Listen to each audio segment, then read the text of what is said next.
PMC ప్రేక్షకులందరికీ హృదయపూర్వక నమస్కారాలు. పత్రిజీ మానస పుత్రిక నవ్యయుగ ధ్యాన యోగ మాసపత్రిక ధ్యాన జగత్ కార్యక్రమానికి స్వాగతం సుస్వాగతం. ఈ నెల వచ్చినటువంటి ధ్యాన జగత్ పత్రిక యొక్క విశేషాలను మనతో పాటు షేర్ చేసుకోవడానికి పత్రిక ఎడిటర్ వాణి గారు మనతో పాటు స్టూడియోలో సిద్ధంగా ఉన్నారు. వారిని అడిగి మరిన్ని విషయాలను తెలుసుకుందాం. వాణి గారు నమస్కారం అండి. నమస్కారం. ధ్యాన జగత్ కార్యక్రమానికి స్వాగతం. Thank you.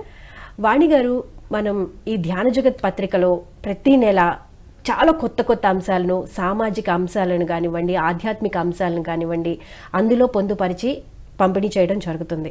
సో ఈ నెల వచ్చినటువంటి పత్రిక యొక్క విశేషాలను మాతో షేర్ చేసుకోండి. ఎటువంటి అంశాలను అందులో క్రోడీకరించారు? స్పెషాలిటీ ఏముంది ఇందులో? పిఎంసి ఛానల్ ప్రేక్షకులందరికీ నమస్కారం. మరి ఈ నెల ధ్యాన జగత్ మాసపత్రిక సర్వాంగ సుందరంగా అద్భుతంగా తయారు చేసి మీ ముందుకు తీసుకొని వచ్చాము. మరి మొన్న మనం డిసెంబర్లో పత్రిజీ ధ్యాన మహాయాగం అనే కార్యక్రమాన్ని డిసెంబర్ 21 నుంచి 31 వరకు అద్భుతంగా జరుపుకున్నాం కదా. ఆ విశేషాలన్నింటితోటి ఈసారి పత్రికను మనం పొందుపరిచి PDMY స్పెషల్గా తీసుకొని వచ్చాం మనం. ఓకే, పత్రిజీ ధ్యాన మహాయాగ కార్యక్రమ విశేషాలను అందులో పొందుపరచడం జరిగింది. అవునండి. డే 1 నుంచి 21 డిసెంబర్ నుంచి 31 డిసెంబర్ వరకు ప్రతి గంటకు ఎటువంటి కార్యక్రమాలు జరిగాయి అనేసి దాన్నంతా ఒక చక్కటి డాక్యుమెంట్ రూపంలో మనము ఈ పత్రికలో తీసుకొని రావడం జరిగింది. చక్కటి అందమైన ఫోటోలతోటి.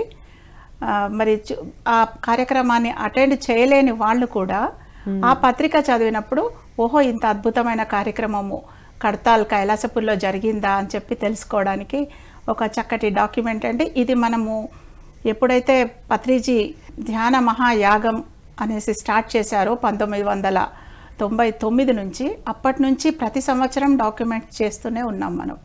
అలాగా ఈ సంవత్సరం కూడా చేశాము. మరి అద్భుతంగా జరిగింది కార్యక్రమం, చాలా అద్భుతంగా జరిగింది. సో దానిని మరింత అద్భుతంగా మనము డాక్యుమెంట్ చేయడం జరిగింది. సో అందులో భాగంగానే మరి ఎంతో మంది విశిష్ట గురువులు ఆ కార్యక్రమానికి వచ్చి వాళ్ళ యొక్క అమూల్యమైన సందేశాలను అందించారు. మరి ఆ కోవలోనే మనము డాక్టర్ జూపల్లి రామేశ్వరరావు గారు, మై హోమ్ అధినేత, వారు వచ్చి చక్కటి తమ సందేశాన్ని అందించారు. మరి ఆ విషయాన్ని, వారి యొక్క సందేశాన్ని మనం కవర్ చేశాము.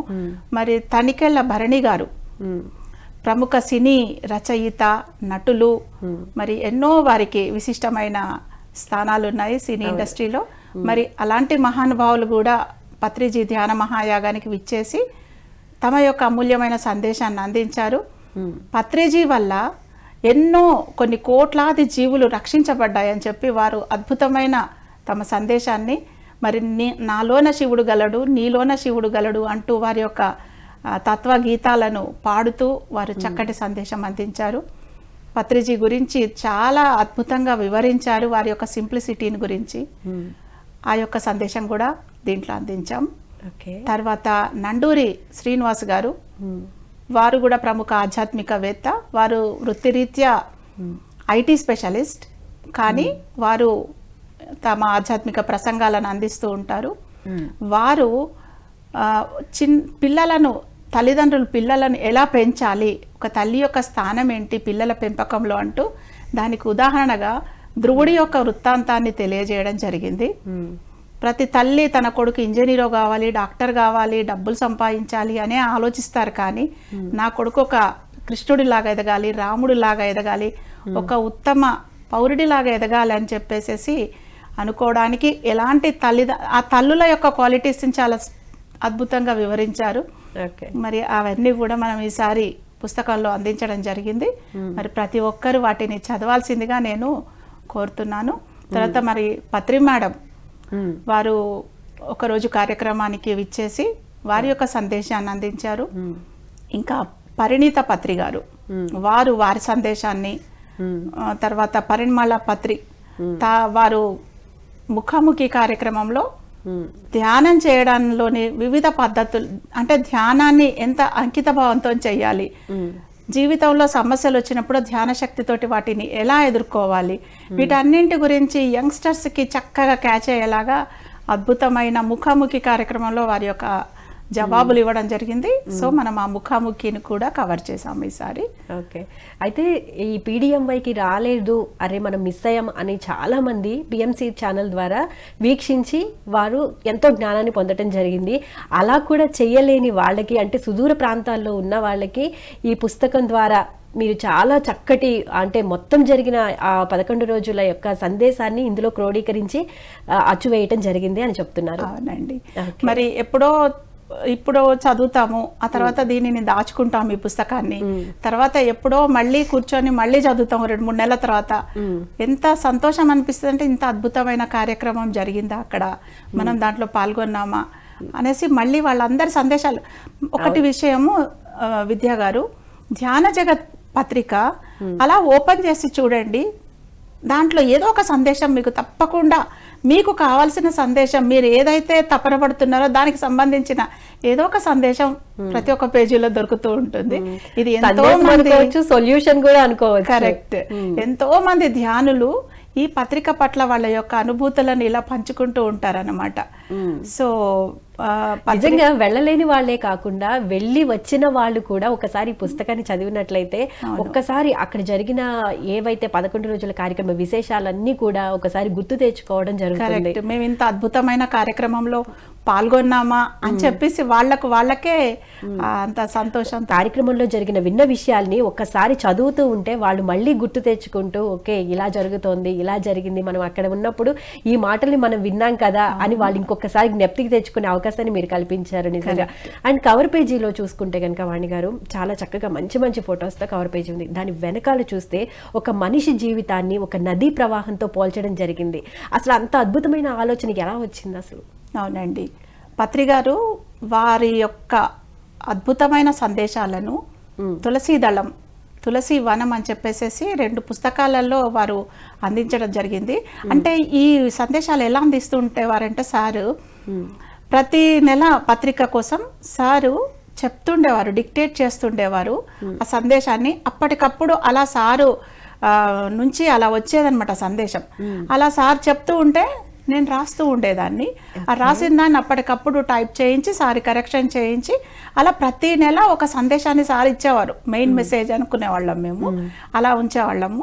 అలాంటి మెయిన్ మెసేజెస్ అన్నింటినీ క్రోడీకరించి మనం తులసి వనం, తులసి దళం అని చెప్పేసి అందించడం జరిగింది. సో అలా తులసి దళంలో ఉన్నటువంటి సార్ ఇదివరకు ఎప్పుడు చెప్పిన కొన్ని సందేశాలను అలా మనం కవర్ పేజీ బ్యాక్ సైడ్ వేస్తూ ఉంటాం అనమాట, సెకండ్ కవర్ పేజీ లాగా. ఓకే, సో నిజంగా చదువుతుంటే ఒక్కొక్క లైన్ ఒక్కొక్క ఆణిముత్యంలా అనిపిస్తుంటే నిజంగా ప్రతి ఒక్కరూ చదవాల్సిందే ధ్యాన జగత్. ఎందుకంటే చదివిన వాళ్ళకి తెలుస్తుంది, ఓకే మన అంటే మనిషి జీవితం అనేది నదీ ప్రవాహంలా ఎటు మలుపులు తిరిగినప్పుడు ఎలా స్పందించాలి అనేది ఎంత చక్కగా వివరించారు. పల్లాలను గురించి చాలా చక్కగా చెప్తారు. తర్వాత ఈసారి మ్యాగజైన్ లో పత్రికారు ఇచ్చిన గొప్ప సందేశం సూర్యవంశీకులు, చంద్రవంశీకులు అని చెప్పి, అది చాలా అద్భుతంగా. ఎలా అంటే ధ్యానం అంటే స్వాధ్యాయం చేస్తాము, సజ్జన సాంగత్యం చేస్తాము, ధ్యాన సాధనలో కొంత వెనకబడి ఉండే వాళ్ళను చంద్రవంశీకులు అన్నారనమాట పత్రికారు. అంటే వాళ్ళకు స్వయంగా ప్రకాశం ఉండదు. చంద్రుడు ఎప్పుడు స్వయంగా ప్రకాశించాడు, సూర్యుడి ప్రకాశం తోటి చంద్రుడు వెలుగుతూ ఉంటాడు. అంటే వాళ్ళు సబ్జెక్ట్ అంతా తెలుసు, థియరీ అంతా తెలుసు, కానీ ధ్యాన సాధన ఎప్పుడు చేస్తామో దానిని మనం ఆచరణలో పెడతాం అన్నమాట. ఎప్పుడైతే మనం తెలుసుకున్న థియరీని ఆచరణలో పెడతామో, ప్రాక్టికల్ గా చేస్తామో మన జీవితంలో, అప్పుడు అది మనదవుతుంది. అప్పుడు మనం స్వయం ప్రకాశకులుగా వెలుగుతాం అన్నమాట. అంటే ఎంత అద్భుతంగా చెప్పారంటే సబ్జెక్టుతో పాటు ఆచరణ కూడా చేసినప్పుడు, స్వాధ్యాయము సజ్జన సాంగత్యంతో పాటు ధ్యాన సాధన కూడా నిరంతరం చేస్తూ ఉంటే మన లోపల ఆత్మ స్వయంగా ప్రకాశిస్తూ ఉంటుంది అన్నమాట. వాళ్ళను సూర్యవంశీకులు అంటారనమాట. మానవాళిని చంద్రవంశీకులు, సూర్యవంశీకులు అని 2 రకాలుగా చూసుకుంటే ఇలా అన్నమాట. అంటే స్వాధ్యాయం ఉండాలి, ప్రతి ఒక్కరి జీవితంలో సజ్జన సాంగత్యం ఉండాలి, ధ్యానం అనేది కంపల్సరీ ఉండాలన్నమాట. ఈ 3 ఉన్న వాళ్ళు సూర్యుడిలాగా వెలుగుతూ ఉంటారు, స్వయం ప్రకాశకులు. ఎంత చక్కని పోలికండి నిజంగా. అర్థం చేసుకుంటే అర్థమవుతుందేమో. ఎందుకంటే ఆ పుస్తకంలో ఉన్న వర్డ్ ఒక్కొక్క సెంటెన్స్ని మన జీవితానికి అవగాహన చేసుకుంటూ వెళ్తే కనుక ధ్యాన జగత్తు ఎంత వాళ్ళ జీవితానికి హెల్ప్ అవుతుందో నిజంగా మీ మాటల్లో అర్థమవుతుంది. అదే విధంగా చూస్తే చిన్నపిల్లల విషయానికి వద్దాం. పంచతంత్ర కథల గురించి కానివ్వండి, క్విజ్ గురించి కానివ్వండి, ఎందుకు ఆ 2 పిల్లల కోసం యాడ్ చేయడం జరిగింది? అవునండి, ఎందుకంటే జ్ఞానం అనేది, ఆత్మజ్ఞానం అనేది అందరికీ అందాలన్నది, సమాజంలో అన్ని వర్గాల వాళ్ళు ఉంటారు కదా, అన్ని వర్గాల వాళ్లకు మన యొక్క ఆత్మజ్ఞానం అందించడమే మన పత్రిక యొక్క ఉద్దేశం. ఆ రకంగా చిన్నపిల్లలు, చిన్నారులకు వాళ్ళ లెవెల్కి కావాల్సినటువంటి సబ్జెక్టును మనం అందించాలి. వాళ్ళకి చిన్న చిన్న కథల రూపంలో అందిస్తే వాళ్ళకు తొందరగా క్యాచ్ చేస్తారు కదా. అలాగా మనము ఎంతో ఫేమస్ పంచతంత్ర కథలు. పంచతంత్ర కథలు చాలా మంది అనుకుంటారు పిల్లలకి మామూలుగా వాళ్ళు చదివే పుస్తకాలతోనే వాళ్ళకి టైం సరిపోవట్లేదు, ఇంక ఇవన్నీ చదివే టైం ఎక్కడ ఉంటుంది అని. వాళ్ళకి మీరు ఇచ్చే సమాధానం ఏంటి? అటువంటి వాళ్లకు ఇంట్రెస్టింగ్ గా కలగజేసే విధంగా మనం కథలు అందజేస్తున్నాము. ఎందుకంటే ఆ కథ ద్వారా ఇన్నాళ్ళు మనం ఏం చేసాము, చిన్నప్పుడంతా కథను చదివాము, కథలో నీతిని తెలుసుకున్నాం. కానీ కథలో మనకు కావలసిన దాన్ని, మనం ఆచరణలో పెట్టవలసిన దాన్ని, ఆధ్యాత్మిక కోణాన్ని మనం దీంట్లోంచి చూపిస్తున్నాం అన్నమాట పిల్లలకి. ఇప్పుడు ఈ నెల కథలో మనము ఎవరైనా తెలివిగల వాళ్ళు ఎవరితో స్నేహం చేస్తారు అనే దాని మీద ఒక చిన్న కథ అందించాం మనం. తెలివిగల వాళ్ళు ఎప్పుడైనా తమ కంటే శక్తివంతులతోటి స్నేహం చేస్తారు అన్నది పిల్లలకు తెలియాలి. వాళ్లకు అంటే ఎవరితోటి స్నేహం చేయాలి అనేది చిన్నప్పటి నుంచే పిల్లలకు అలవాటు అయిందనుకోండి, పెద్దయ్యాక చెడు స్నేహాల జోలికి వాళ్ళు వెళ్ళరు. తమ కంటే శక్తిహీనులతోటి స్నేహం చేస్తే ఏమైతుంది, తమ కంటే శక్తివంతులతోటి స్నేహం చేస్తే ఏమైతుంది అనేది చక్కగా ఒక సింహము, ఒక నక్క, ఒక వడ్రంగి, ఒక కాకి, ఈ 4 మధ్యలో జరిగిన ఒక సంఘటనతోటి మనం తెలియజేయడం జరిగింది. చాలా సరదాగా ఉంది స్టోరీ. చదవాలి, పిల్లలు చదవాలి. ఇలా చిన్నప్పటి పిల్లలకి చదివే టైం లేకపోయినా పెద్దవాళ్ళు చదివి వాళ్ళకి తెలియజెప్పాలి. అవును, అప్పుడే వాళ్ళకు చిన్నప్పటి నుంచి పాలు నీళ్ళ మధ్యన ఉన్న విచక్షణ అనేది వాళ్ళకి తెలుస్తుంది అన్నమాట. ఒక హంస ఏం చేస్తుంది, పాలల్లోంచి నీళ్లను వేరు చేసి పాలను తీసుకుంటుంది. అలాంటి విచక్షణ జ్ఞానం, క్షీర నీరద న్యాయం అంటారు. అలాంటి విచక్షణ జ్ఞానం చిన్నప్పుడే పిల్లలకు అలవడింది అనుకోండి, ఎవరితోటి స్నేహం చేయాలి వాళ్ళకి తెలుస్తుంది కదా. పెద్దయ్యాక మరి చెడు స్నేహాల జోలికి వాళ్ళు పోకుండా ఉండగలుగుతారు కదా. అది ఒక్కసారి రాదు, పెద్దయ్యాక చిన్నప్పటి నుంచే అలవాటు చేసుకోవాలి. మరి క్విజ్ గురించి అండి, చక్కగా ఈ రోజు day to day current affairs తోటి సగం క్వశ్చన్స్ ప్రిపేర్ చేస్తాము.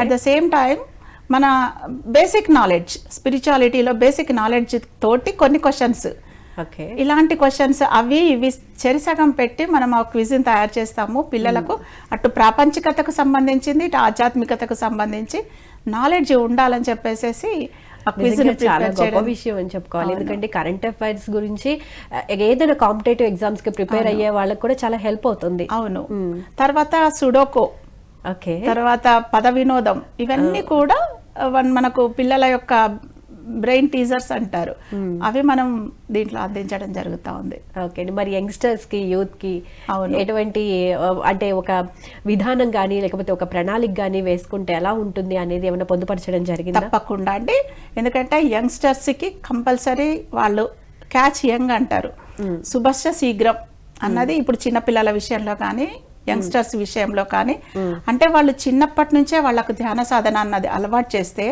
వాళ్ళ జీవితాలు ఎలాంటి మార్పులు జరుగుతాయని చెప్పి ఈ నెల పత్రికలో మనము వైద్య రంగంపై ధ్యాన ప్రభావం, మన సమాజంపై ధ్యాన ప్రభావం అని తెలియజేసే ఒక అద్భుతమైన ఆర్టికల్ అందించడం జరిగింది, అనువాద ఆర్టికల్.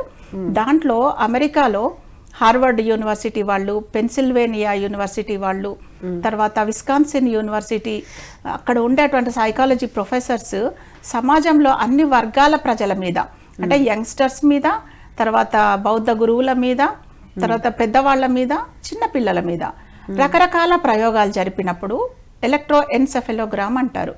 అంటే వాళ్ళ ధ్యానం చేయకముందు, ధ్యానం చేసిన తర్వాత వాళ్ళ ఆలోచన విధానాలలో, వాళ్ళ మెదడులో ఎలాంటి మార్పులు వస్తున్నాయని తెలుసుకోవడానికి వాళ్ళు ఈఈజీ, ఎలక్ట్రోఎన్సెఫెలోగ్రామ్ అనే ఒక ప్రక్రియ ద్వారా, ఇప్పుడు ఈసీజీ అంటే గుండెకు సంబంధించిన పనితీరు తెలుసుకుంటాం కదా, అలాగే మెదడుకు సంబంధించిన పనితీరును తెలుసుకునే పరీక్ష అన్నమాట అది. అలాంటి పరీక్షలు చేసి ధ్యాన సాధన కంటే ముందు వాళ్ళ యొక్క ఆలోచన విధానంలో, వాళ్ళ యొక్క మెదడులోంచి వెలువడే తరంగాలలో ఆల్ఫా తరంగాలు బీటా తరంగాలు అని 2 రకాలు ఉంటాయన్నమాట. ఆల్ఫా అంటే చాలా హైపర్గా ఉంటాయి, బీటా తరంగాలు అంటే కొంత నిదానించిన తరంగాలు అనమాట. ధ్యానం చేయకముందు వాళ్ళ మెదళ్లలో ఆల్ఫా తరంగాలు ఎక్కువగా కనిపించాయట. అదే కొన్నాళ్ల ధ్యాన సాధన తర్వాత వాళ్ళ యొక్క మెదడు నుంచి వెలువడుతున్న తరంగాలలో బీటా తరంగాలు ఎక్కువ కనిపించాయంట. అంటే దీనివల్ల సమాజంలో తప్పకుండా ఈ నిరంతర ధ్యాన సాధన చేస్తున్నప్పుడు సమాజంలో ఆ యొక్క నేర ప్రవృత్తి తగ్గుతోంది అని చెప్పేసి వాళ్ళు చాలా ప్రయోగాలు చేయడం జరిగింది. ఖైదీల మీద చేశారు, తర్వాత రకరకాల వర్గాలకు చెందిన వ్యక్తుల మీద వాళ్ళు ప్రయోగాలు చేయడం జరిగిందనమాట. సో వాటి యొక్క పరిశోధన ఫలితాలన్నింటినీ క్రోడీకరిస్తూ వాళ్ళు కొన్ని ఆర్టికల్స్ అందించారు యూనివర్సిటీ వాళ్ళంతా. వాటిలోంచి కొన్ని కలెక్ట్ చేసి మనము యంగ్స్టర్స్కి ముఖ్యంగా చిన్న చిన్న విషయాలకే వాళ్ళు ఫ్రస్ట్రేట్ అయిపోవడము, తర్వాత సూసైడ్లు చేసుకోవడము, ఇలాంటి ఎన్నో చేస్తుంటారు కదా వాళ్ళ ఆలోచనలలో పరిణితి లేకుండా. అలాంటి వాళ్లకు చక్కగా చదివి అర్థం చేసుకోగలిగే విధంగా చాలా సరళంగా మనము ఈ ఆర్టికల్ని అందించడం జరిగింది.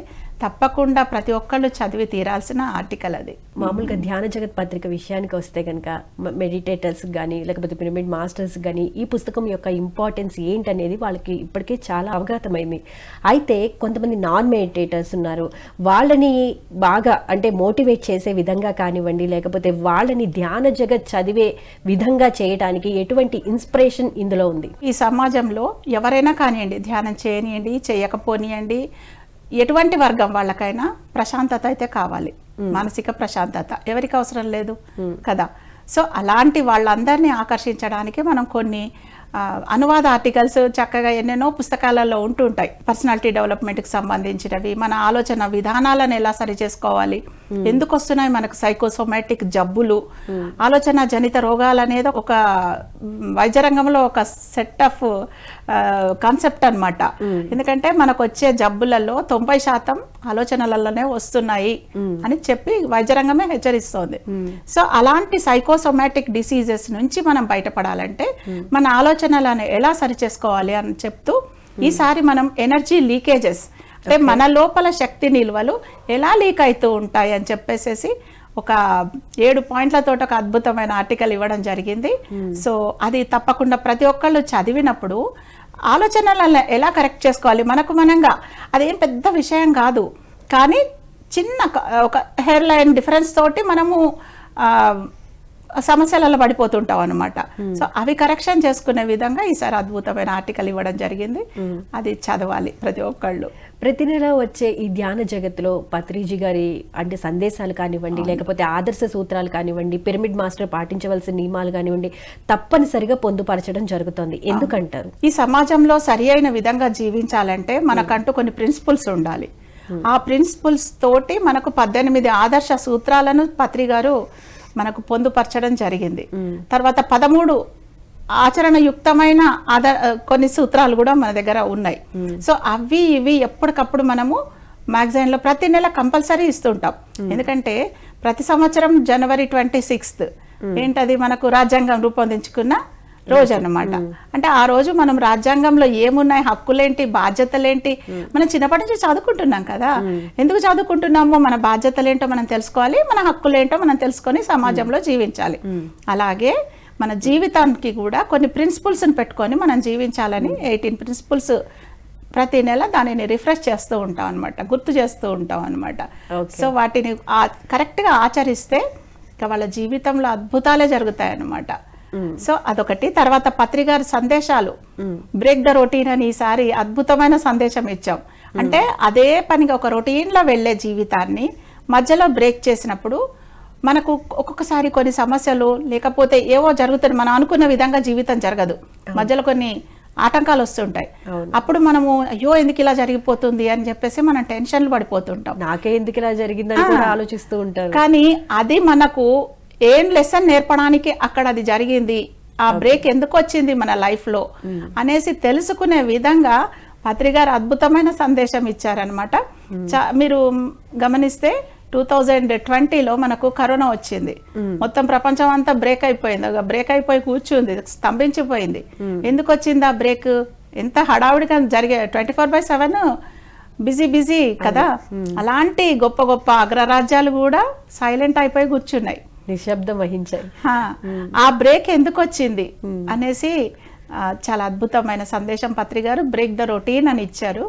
అది తప్పకుండా ప్రతి ఒక్కరు చదివి మన జీవితంలో అలాంటి బ్రేక్లు వచ్చినప్పుడు మనం ఏం చెయ్యాలి అని చెప్పి తెలుసుకోవాల్సిన అవసరం ఎంతైనా ఉందన్నమాట.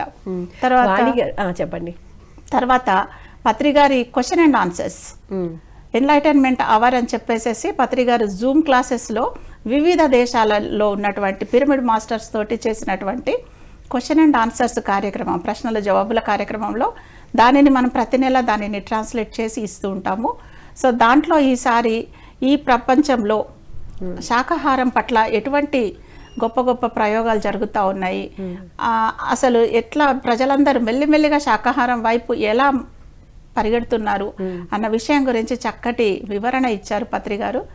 సో అది తప్పకుండా అందరూ చదవాల్సిందే ధ్యాన జగత్, తెలుసుకుని జ్ఞానాన్ని నేర్చుకోవాల్సిందే. అండ్ లాస్ట్గా ఒక మాట అండి వాణి గారు, ఎందుకంటే మీరు ఎడిటర్గా మీరు ధ్యాన జగత్ పత్రికకి వర్క్ చేస్తున్నారు, చాలా గొప్ప విషయం అని చెప్పుకోవాలి. అందులో ఒక అభినందించదగిన విషయం ఏంటంటే, జనరల్గా మనం సంవత్సరానికి అమౌంట్ కడతాము, మనకి బుక్ వస్తూ ఉంటుంది, చాలామంది చాలా పుస్తకాలను అలా తెప్పించుకుంటూ ఉంటారు, ఆర్డర్ ఇస్తాము, ఇంటికి వచ్చేస్తాయి, అది ఒక బుక్లా వచ్చేస్తుంది. కానీ ధ్యాన జగత్ పుస్తకం మాత్రం మాత్రం నలగకుండా, వర్షానికి తడవకుండా ఆ కవరింగ్ చేయటం కూడా చాలా జాగ్రత్తగా కవర్ చేసి పంపిస్తున్నారు. నిజంగా చాలా గొప్ప విషయం అని చెప్పుకోవాలి. ఎందుకంటే ఎందరికీ ఆలోచన రాదు, పుస్తకాన్ని పంపించామా, వాళ్ళు తీసుకున్నారా, దట్స్ ఇట్, అంతవరకే.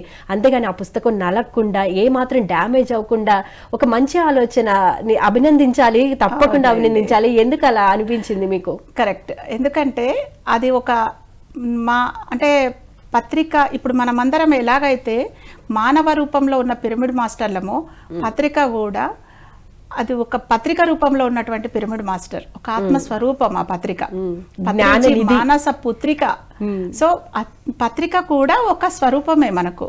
అలాంటి పత్రికను ప్రతి నెల మీకు అందించేటప్పుడు, పాఠకులకు అందించేటప్పుడు దానిని ఒక గౌరవంగా అందించాలన్నది పత్రికాల ఆలోచనను మేము దానిని అమలులో పెడుతూ, మరి గవర్నమెంట్ రూల్స్కు అనుగుణంగానే దానిని ఎన్ని మైక్రాన్లు ఉండాలో అన్ని మైక్రాన్ల థిక్నెస్ తోటి ఆ పత్రికను మనం రూపొందించడం. మరి పత్రిక అంటే ఆ కవర్ను తీసుకునేటప్పుడు కూడా మనం ఎన్నో డిపార్ట్మెంట్ల అనుమతి తీసుకొని ఆ కవర్ను మనం రూపొందిస్తున్నాం అనమాట. ఆ కవర్లో పెట్టి ప్యాకేజ్ చేయడానికి ఒక 50-60 మంది పిరమిడ్ మాస్టర్స్ ప్రతి నెల వస్తారు.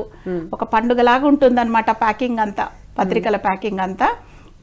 కవర్లో పెట్టడము, సీల్ చేయడము, తర్వాత దానిని జిల్లాల వారీగా వాటిని సర్ది పెట్టడం, అదంతా కూడా ఒక పండగ వాతావరణం లాగా, సెలబ్రేషన్ లాగా జరుగుతూ ఉంటుంది ప్రతి నెల. అవును, మాత్రం డ్యామేజ్ జరగకుండా పుస్తకానికి పాఠకులకు అందించాలన్న ముఖ్య ఉద్దేశం ఉంది. కానీ దానికి చాలా అప్రిషియేట్ చేయాలి. ఫైనల్ గా చెప్పండి, అంటే ధ్యాన జగత్ చివరి సందేశం ఏంటి? ధ్యాన జగత్ అన్నది పిరమిడ్ స్పిరిచువల్ సొసైటీస్ మూవ్మెంట్ యొక్క అధికారిక పత్రిక. ఈ పిరమిడ్ స్పిరిచువల్ సొసైటీస్ మూవ్మెంట్లో ఎవరైతే చేరి ధ్యానం చేస్తారో వాళ్ళు తప్పకుండా ఆ పత్రికను చందాదారులుగా కావాలి. తర్వాత మనము 2012లో ఒకసారి పత్రికను స్వాధ్యాయ యజ్ఞం అని చెప్పి పెట్టి 500 పత్రికల చొప్పున ఒక యూనిట్ లాగా చేసి ప్రతి నెల మనం 1,00,000 పత్రికలు దానిని ప్రింట్ చేసి పంచడం జరిగింది. అందరికీ ఫ్రీగా ఉచితంగా పంచిపెట్టడం జరిగింది అన్నమాట. దీనికోసం ఎంతో మంది పిరమిడ్ మాస్టర్లు వాళ్ళు ముందుకు వచ్చి 500 పత్రికల చొప్పున ఒక కట్టలాగా తీసుకుని వాళ్ళ యొక్క ఏరియాలలో వాళ్ళు ఒక యజ్ఞం లాగానే పంచిపెట్టారు. అట్లా ఒక సంవత్సరం అంతా జరిగింది అన్నమాట. జనవరి నుంచి మొదలు పెడితే డిసెంబర్ వరకు ప్రతి నెల 1,00,000 పత్రికలు, ప్రతి నెల 1,00,000 పత్రికలు ప్రింట్ చేయడం జరిగింది. మరి ఎంతటి స్వాధ్యాయము, ఎంతమందికి ధ్యానం అనేది, శాకాహారం అనేది, పత్రిక వెళ్ళింది అంటే వాళ్ళకి ధ్యాన ప్రచారం జరిగినట్టే కదా, శాకాహార ప్రచారం జరిగినట్టే కదా, మరి పిరమిడ్ ప్రచారం జరిగినట్టే కదా. సో పత్రిజీ యొక్క ధ్యాన జగత్, శాకాహార జగత్, పిరమిడ్ జగత్ అనే లక్ష్యాలకు అనుగుణంగా అప్పుడు 2012లో ఇది చేయడం జరిగింది. మొత్తం 2 తెలుగు రాష్ట్రాల వ్యాప్తంగా, అప్పుడు ఒకటే రాష్ట్రం లాగా ఉండేది ఆంధ్రప్రదేశ్. అందరూ అన్ని జిల్లాల వాళ్ళు ఎంత గొప్పగా స్పందించారంటే అలా లక్షలాది పత్రికలు తీసుకొని ప్రతి నెల 1,00,000 పత్రికలు ప్రింట్ చేయడం పంచిపెట్టడం జరిగింది ఉచితంగా. ఓకే. అదేవిధంగా ఇప్పుడు మళ్ళీ 12 సంవత్సరాల తర్వాత ఒక పుష్కర కాలం తర్వాత మళ్ళీ 2024లో ఇలాగే ప్రతి ఒక్క సీనియర్ పిరమిడ్ మాస్టర్లు కూడా వాళ్ళు అడగడము మరి తీసుకోవడం జరుగుతూ ఉన్నది. ఈ 2024 యొక్క లక్ష్యం ఏంటంటే మళ్ళీ ప్రతి నెల 1,00,000 పత్రికల చొప్పున మనం పంచిపెడదాం, కొత్త వాళ్ళందరికీ పంచిపెడదాము. మరి అందుకు అనుగుణంగా చాలా మంది మాస్టర్స్ ముందుకు వచ్చి కనీసం ప్రతి ఒక్క పిరమిడ్ మాస్టర్ కనీసం 10 పత్రికలను తీసుకుంటే చాలు ఒక సంవత్సరం పాటు ఈ లక్ష ధ్యాన జగత్ యజ్ఞం పూర్తయిపోతూ ఉంది. సో అంటే పుష్కర కాలం తర్వాత మళ్ళీ ఆ ఊపు వచ్చిందనమాట. ఇప్పుడు చాలా అద్భుతంగా తీసేసుకుంటున్నారు ఇప్పుడు అందరూ కూడా. మరి మీరందరూ కూడా ప్రతి ఒక్క పాఠకుడు కూడా దీనిని చదివి ఇన్స్పైర్ అయిన ప్రతి ఒక్కరు కూడా తమ వంతు బాధ్యతగా 10 పత్రికలు తీసుకొని ఒక సంవత్సరం పాటు మరి అందరికీ పంచిపెట్టి ధ్యాన స్వాధ్యాయ సేవ సజ్జన సాంగత్యంలో భాగస్వామ్యాలు కావాలని కోరుకుంటున్నాం. మేము కూడా కోరుకుంటున్నామండి. జ్ఞానదాత ముక్తి భవ, జ్ఞానంతో జ్ఞానం, జ్ఞానంతో ముక్తి. థ్యాంక్ యూ సో మచ్ వాణి గారు. ఈ నెల విడుదలైన ధ్యాన జగత్ మాసపత్రిక విశేషాలను మాతో షేర్ చేసుకున్నందుకు ధన్యవాదాలండి. థ్యాంక్ యూ విద్య గారు. చూశారు కదండి, ఇది ఇవాల్టి ధ్యాన జగత్ కార్యక్రమ విశేషాలు. మరో ఎపిసోడ్లో మళ్ళీ కలుసుకుందాం. అంతవరకు చూస్తూనే ఉండండి PMC. నమస్కారం.